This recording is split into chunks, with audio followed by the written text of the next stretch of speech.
ทำชาบูน้ำดำ ทำชาบูด้วยหม้อหุง ข้าวเล็ก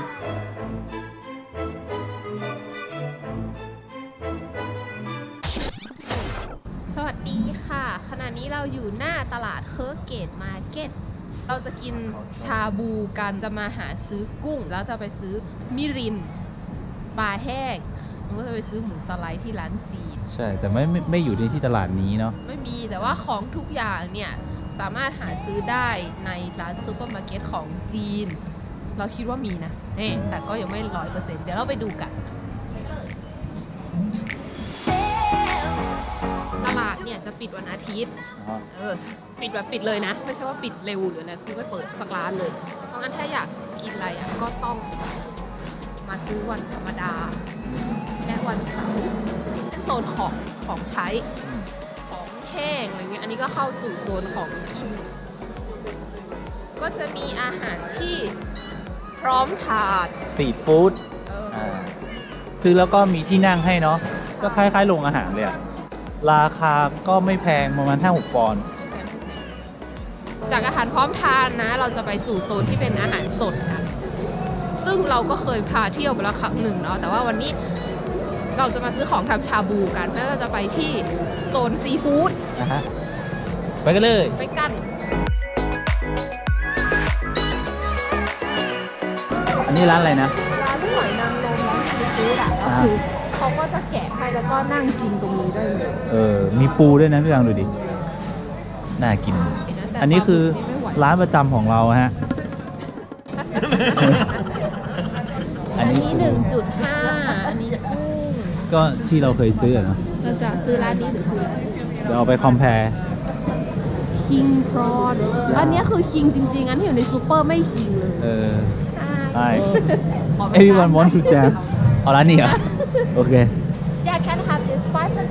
gram 500 กว่าแล้วก็เอาตัวนี้นะขายดูแบบเป็นไส้บอกว่า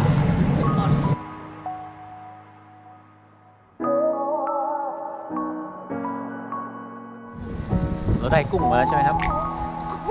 ก็ว่าอะไรแบบทิมแทงเราน้องยังไม่ตายสต็อปต่อไปเราจะไปซื้อพวกอินกิเดียนต่างๆที่จะเอาประกอบอาหารในครั้งต่อไปนะครับนั่นก็คือแซนบุรีหรือว่าเซนบุรีสักอย่างการอ่านผิดไม่เป็นไรขอให้ไปถูกก็พออุ๊ยน้องไอ้น้องใส่เสื้อนี่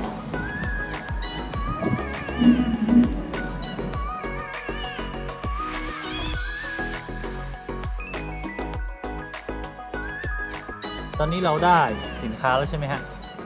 เนื้อสัตว์หอมหัวหอมผักสำหรับการทำชาบูต่อไปจะซื้อของที่ร้านจีนที่นี่มีอยู่2ที่สาขาหนึ่งก็จะอยู่ใกล้ๆกับห้างมอริสันแต่ว่าร้านที่เราจะไปตรงนี้จะใหญ่กว่าหน่อยนึงอยู่ใกล้ๆกับร้านอาหารไทยก็จะมีของเยอะกว่าอะไรที่คนจีนกินแล้วซื้อที่ร้านจีนจะถูกข้าวซื้อร้านจีนก็ได้เส้นมีเส้นอะไรพวกนี้นะแต่ว่าถ้าเป็นของที่มันเฉพาะจริงๆอย่างเช่นซีอิ๊วขาวซอสหอยนางรมผงชูรสอะไรที่มันไทยก็ไปร้านไทยเดี๋ยวนี้มอริสันเริ่มเอาซีอิ๊วหรือว่าเต้าเจี้ยวเด็กสมบูรณ์มาขายแล้วมันจะมีคอร์เนอร์ที่เรียกว่า World Food ก็จะรวมอาหารแบบทุกชาตินะมีกะทิชาวเกาะแต่ว่าเขาก็ไม่ได้เอามาทุกอย่างแต่ว่าถ้าเดินเข้าร้านไทยเกือบครบทุกอย่างที่มีที่คิดว่าจะอยากได้เรามาถึงแล้วนะฮะชื่อว่าร้านปังซิ่งไม่ไกลจากร้านน้องเฟิร์นนะถนนเส้นเดียวกันไปเลย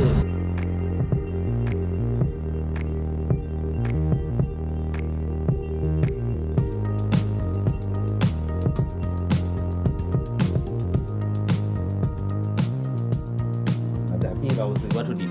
มาแล้วนะฮะนี่ก็จะมาแจงวัตถุดิบคือมิรินนะฮะที่คอมเมนต์เราซื้อไว้อยู่แล้วซอยซอสบอกว่าให้ใช้โชยุแต่ว่าขี้เกียจซื้อใหม่มันไม่มีตังค์ละอันนี้คือแพงที่สุดในทั้งหมดวันนี้ก็คือคัตสึโอะปลาแห้งนั่นเองแพ็คนี้5 ปอนด์ เนื้อ เนื้อ ก็5 ปอนด์เหมือนกัน เนื้อสไลด์ฮะ ซื้อที่ร้านจีน ส่วนพวกผักอะไรนี่ซื้อจากซันเบอรี่ อันนี้ของไม่แพง หอม ไม่เป็น อะไร ไร เงี้ย แล้วก็ออปชั่นเสริมนิดหน่อย อันนี้ก็มีชิกุวะใช่ไหมอะไรเนี่ย คนที่เรียกชิกุวะ คนที่ดูนินจาฮาโตริ อะไรนะเขาเรียกว่าอะไรนะ ไม่รู้ว่าคืออะไร ลูกชิ้นปลากับอันนี้เต้าหู้ อันนี้ของถูก ทำชาบูน้ำ เรา ดำ จะทำชาบูด้วยหม้อหุง ข้าวเด้มาดูขั้นตอนการทำง่าย ๆ ของเรานะหั่นหอมก่อนนะฮะเราเลือกหอมสัก2 ลูกก็แล้วกันเนาะ ยิ่งใส่เยอะก็ยิ่งหวาน โอเค ทำให้น้ำหวาน งั้น3 ลูกแล้วกันเนาะสูตรของเรานะ คุณเหลือเวลาอีก5 นาทีนะคะ ครับเชฟ คุณไม่ล้างวัตถุดิบก่อนเหรอ คุณไม่รับผิดชอบกับคนกิน มาล้างตอนนี้เนี่ยนะ หรือว่าหอมเขาไม่ล้างกันคะ ต้องล้างครับเขาใจะได้เชฟผมลืมครับได้เลยนะครับหอมมีผักสำหรับเอาไปต้มตั้งน้ำให้เดือดใช่ไหมใส่น้ำไปประมาณครึ่งหม้อนะฮะเพราะเรากิน2 คนหม้อเราเล็ก นี่คือเราจะตักประมาณ หยิบมือ 1 หยิบมือ อย่าใส่เยอะลูกท่องไว้ โอเค 250 บาท 250 บาท ตอนนี้น้ำเราเดือดแล้วนะฮะใส่1 หยิบมือนะฮะ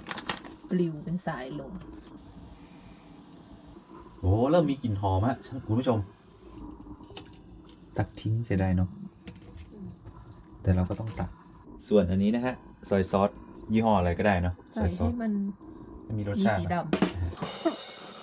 เพื่อลดหวานนะฮะ เราจะใส่มิรินนะฮะ ตามใจชอบ น้ำมันเป็นสีดำแล้วนะ หัวหอมที่เราหั่นไว้เราก็เอาใส่ไปเลยนะฮะ มันจะทำให้หวานขึ้นกว่าเดิม มิรินเมื่อกี้ผมใส่ไป3 ทัพพีนะฮะ เพราะว่าบ้านเรารวย ำเนอะ อันนี้ไฟปานกลางนะฮะ เพราะว่าเดี๋ยวเราจะเอาไปต้มกับหม้อหุงข้าวของเราอีกทีนึงขอเชฟชิมอีกทีนึงนะฮะ เชฟชิมหน่อยแต่ใช้ได้นะรสชาติใช้ได้ รู้สึกว่าอีตัวนี้มันแบบใสแล้วเนาะเราก็จะเอามาใส่ในหม้อหุงข้าวของเราอะพร้อมรับประทานแล้วครับคลุกตอนนี้ก็คือ เอาเนื้อจุ่มได้แล้วเป็นอันเสร็จฮะ กินได้เลย ขั้นตอนไม่ยาก อร่อยชาบูทำเองได้ที่ห้อง มากินกันน้ำจิ้มพันท้ายนรสิงห์นั่นแหละน่ากินมากเดือดแล้วฮะเอาเนื้อใส่เลยฮะ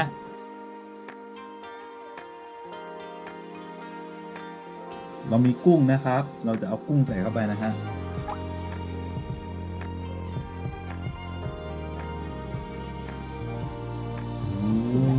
กินได้เลยครับเป็นไงฮะ อร่อยครับ โอ้ยเห็นความใสๆของไขมันป่ะ เราเอาไปชุบไข่ใช่ไหม แล้วก็ไม่ต้องจิ้มอะไรเลยนะฮะ